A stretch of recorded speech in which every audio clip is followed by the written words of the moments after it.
For my reflection video, I watched a TED Talk by Debbie Millman. It was from December 2019 at a TED Women Conference called How Brands Shape Our Humanity. What she did was she talked about how we used symbols and brands, whether it was religion to countries to current brands, to show who we are and what we believe. When it was religion, we used crosses. When it was countries, we used our flags to show who we were on the battlefield so we could identify enemy from friend.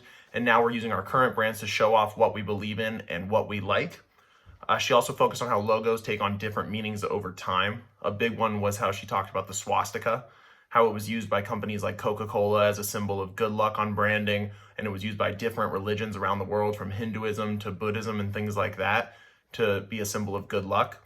And now, obviously, it's associated with the Nazis and being a Nazi, and it's basically off limits to display that or to be affiliated with it unless you want to be branded as a Nazi.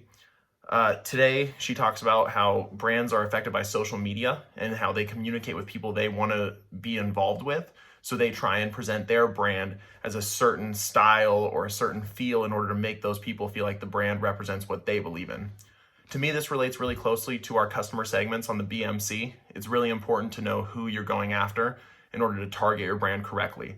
If you're going after young kids, you might want to create a hip brand with certain styles and certain colors. If you're going after the older crowd, you might want to make it more homey and a little more back to what they remember and what they grew up with.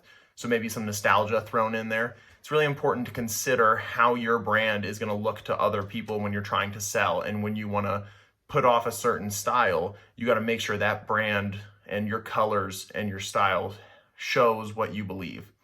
I think some people might fail in this when you become too attached to a certain brand.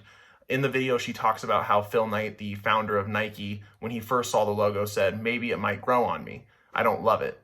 And see, all these years later, it's a loved symbol. You see people all around the world wearing Nike, wanting to be involved in Nike, wanting to have their items.